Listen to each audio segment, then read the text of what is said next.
ची बातमी आहे अनिल परब आणि उदय सामंत यांच्यात झालेल्या वादाची। निमित्त होतं की एकनाथ शिंदे त्यांच्याकडे असलेल्या विभागाच्या संदर्भातल्या प्रश्नांना उत्तर द्यायला उदय सामंत यांना पुढे का करतात। अनिल परब यांनी हाच धागा पकडला आणि उदय सामंत यांचा भाडोत्री मंत्री असा उल्लेख केला। यामुळे विधान परिषदेत शिवसेना आणि ठाकरे गटात पुन्हा एकदा ठिणगी पडली।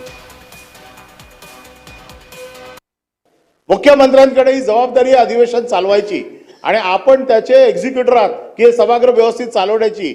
एक एक्झिक्युटिव्ह तर आपण देतच नाही आहात। जे तीन प्रमुख चेहरे या सभागृहाचे आहेत त्याच्यात आपण एक आहात, मुख्यमंत्री एक आहात आणि विरोधी पक्षनेते आहात। हे तीन पायावरती चालायचे तर दोनच पायावर पडतोय आपण। त्यामुळे आपण या सभागृहाला मार्गदर्शन करावं। आपल्याकडनं ही अपेक्षा आहे की याच्या पुढे आम्ही अशीच भाडोत्री मंत्र्यांकडनं उत्तर ऐकायची की नाही। मी कामकाजातून तो शब्द काढून टाकत आहे।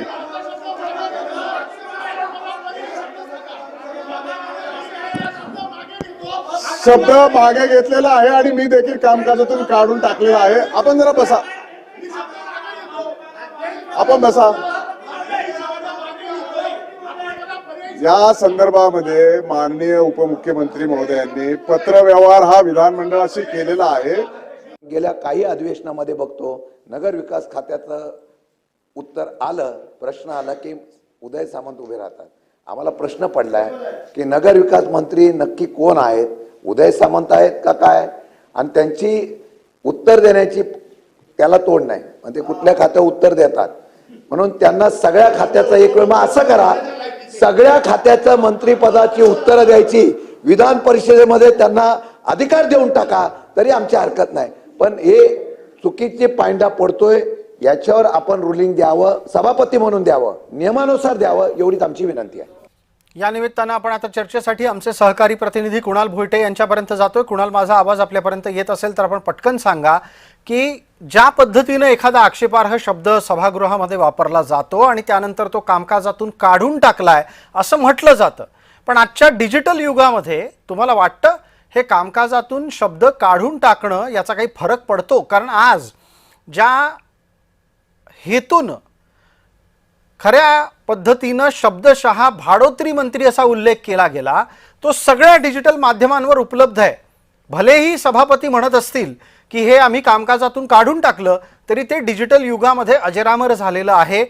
अशा वेळेला भाडोत्री मंत्री हा उल्लेख टाळला जाणं शक्य आहे का?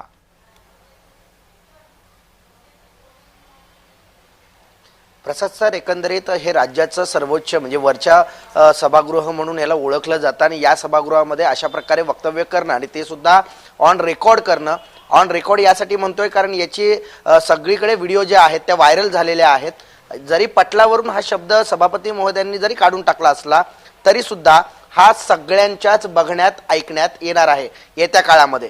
त्यामुळे महाराष्ट्रामधली एकेकाळची जी संस्कृती होती, जी सभागृहामध्ये पाहिली जात होती, प्रत्येक मंत्री असतील किंवा विरोधी पक्षातले नेते असतील यांच्याकडून आदर सन्मान दिला जात होता।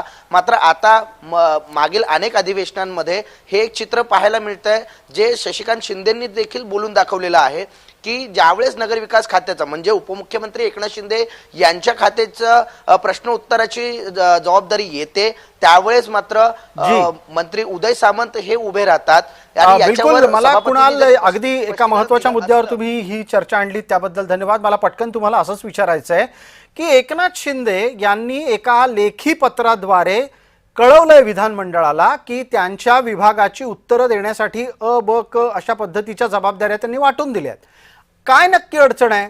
ठाकरे गट प्रश्न विचारतो, तो आपल्याला कोंडीत आणू शकतो हे लक्षात येऊन ही रचना लावण्यात आलेली आहे का एकनाथ शिंदेंकडे प्रचंड काम आहे त्यामुळे त्यांना प्रत्येक ठिकाणी उत्तर द्यायला हजर राहता येत नाहीये? नक्की एकनाथ शिंदे आपल्या विभागाची उत्तरं द्यायला येत का नसावेत सभागृहात, खास करून विधान परिषदेत?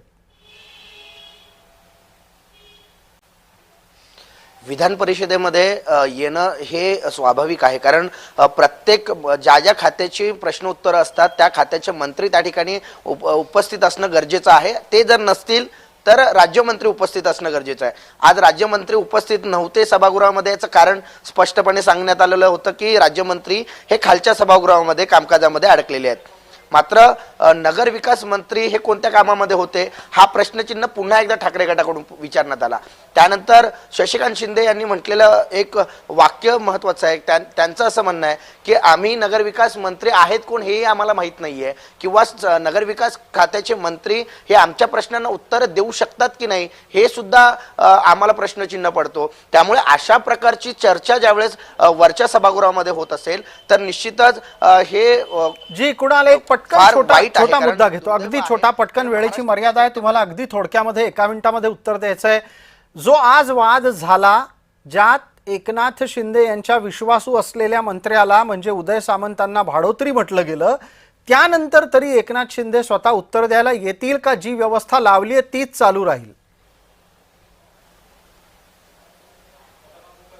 ज्याप्रमाणे शशिकांत शिंदेंनी सांगितलं की नगरविकास मंत्री नसतील तर राज्यमंत्र्यांनी तरी उपस्थित राहावं, तर इथून पुढे राज्यमंत्री उपस्थित राहण्याची अपेक्षा तर आहेत. मात्र एकनाथ शिंदे जर आले तर मात्र त्यांची जी नाराजी आहे किंवा ठाकरे गटाकडून जे काही प्रश्न विचारण्यात आले किंवा या सगळ्या वादामध्ये पवार गटाने देखील उडी घेतलेली पाहायला मिळाली. शशिकांत शिंदे लगेच उभे राहिले रुलिंगनुसार आणि त्यांनी सुद्धा या वादाला तोंड फोडलेलं होतं. त्यामुळे या सगळ्या वादावरती पांघरून घालण्यासाठी तरी एकनाथ शिंदे वरच्या सभागृहामध्ये उत्तर देण्यासाठी हजर राहत आहेत का हे पाहणं महत्वाचं असणार आहे. ठीक आहे, धन्यवाद कुणाल.